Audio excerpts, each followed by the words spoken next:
Dictation 80 शब्द प्रति minute. 5 second बाद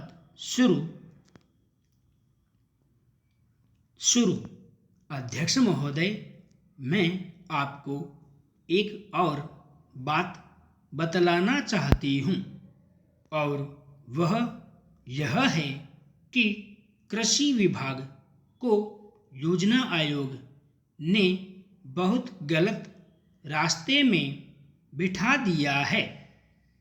उन लोगों के पास लड़ने के लिए दम नहीं है और देश में खाद्यान्न का उत्पादन बढ़ाने के लिए जो योजनाएं चाहिए और उनके लिए जो धनराशि चाहिए वे उनको पूरी तरह स्वीकृत नहीं करा पाते हैं। कृषि विभाग तो जमीन की तरह आधार होता है और उसी पर देश के लिए पर्याप्त अन्न पैदा करने का महान भार है।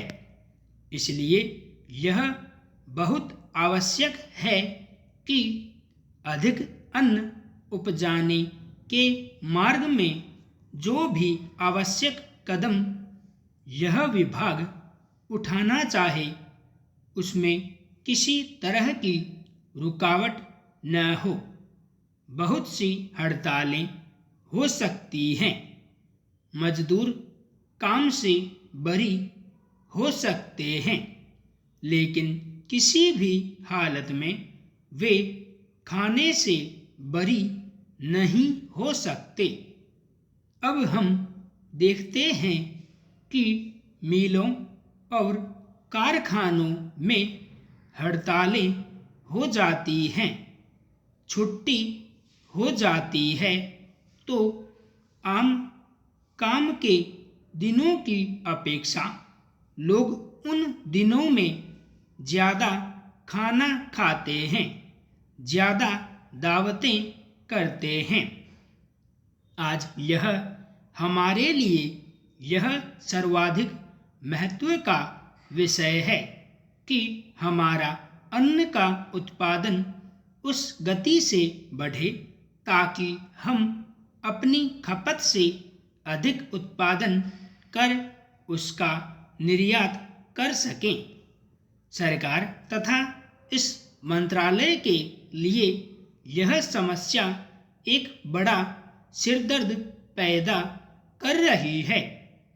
हर एक विभाग में बड़े बड़े अधिकारी बैठे हैं और हजारों रुपए के बड़े बड़े वेतन ले रहे हैं, लेकिन मुझे दुख के साथ कहना पड़ता है कि उनका दिमाग कार्यालय की मिशीलों और कागजों में लगा रहता है। इस विभाग का काम बहुत ही महत्वपूर्ण है। प्राकृतिक कोप के कारण जो समय समय पर हमारी फसलों को नुकसान होता है, इससे भी अपनी फसलों की रक्षा करने के लिए आवश्यक कदम उठाना इसके जिम्मे है।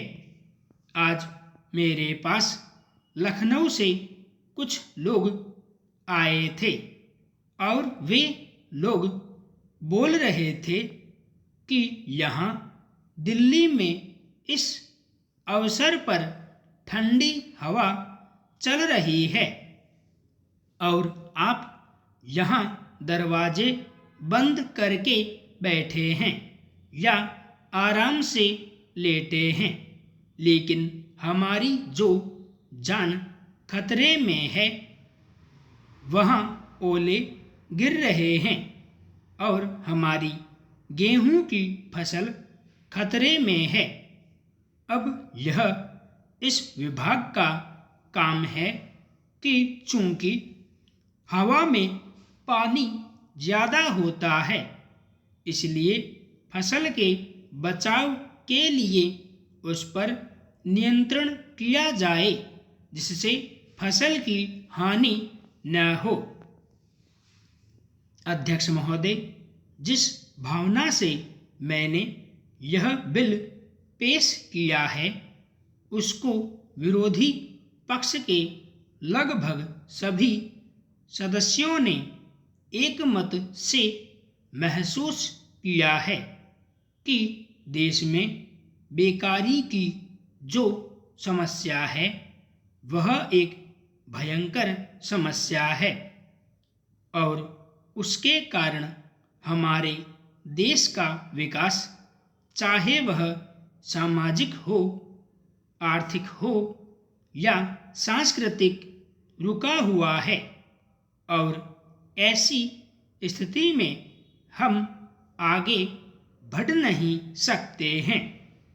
इसी प्रकार से इस परिस्थिति का निर्माण हम पिछले 54 वर्षों से देख रहे हैं।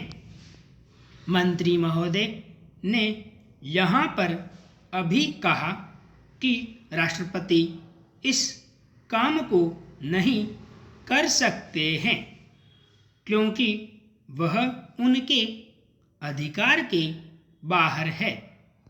आप राज्यों में राज्यपाल शासन स्थापित करते हैं जब यह देखते हैं कि किसी राज्य में वहाँ की व्यवस्था, वहाँ का विकास ठीक नहीं हो रहा है।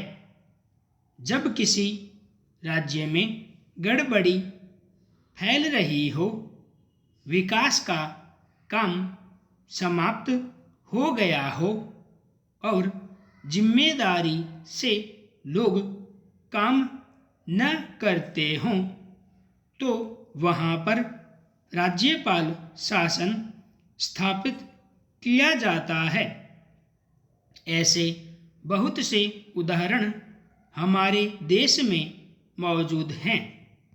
उसी प्रकार से हमारे राष्ट्रपति हैं और अगर देश में इस तरह की स्थिति वर्षों तक चले तो कोई कारण नहीं है। आपात के रूप में राष्ट्रपति इस देश की सुरक्षा के लिए, इस देश की उन्नति के लिए जिम्मेदारी अपने हाथ में न ले सकें। हमारे भाइयों ने बहुत से उदाहरण दिए हैं कि राज्यों में संयुक्त सरकारें नहीं चली, लेकिन उसके पीछे राजनीतिक हथकंडे थे। अगर कोई राजनीतिक पार्टी जिम्मेदारी से काम नहीं करती तो विधान में यह स्पष्ट है कि राष्ट्रपति शासन अपने हाथ में लें। मैं एक उदाहरण देता हूँ कि संविधान में आदिवासी हरिजनों के उत्थान के लिए प्रण किया गया था कि 10 वर्ष में उनकी सामाजिक तथा आर्थिक स्थिति को सुधार देंगे, लेकिन यह सरकार उसमें भी असफल रही। उसको एक बार 10 वर्ष के लिए बढ़ाया गया और दोबारा फिर 10 वर्ष के लिए बढ़ाया गया। इसी तरह से उसको बढ़ाते जा रहे हैं, लेकिन उनकी आर्थिक और सामाजिक उन्नति आप नहीं कर पाए हैं। इस काम में सरकार बिल्कुल असफल हुई है।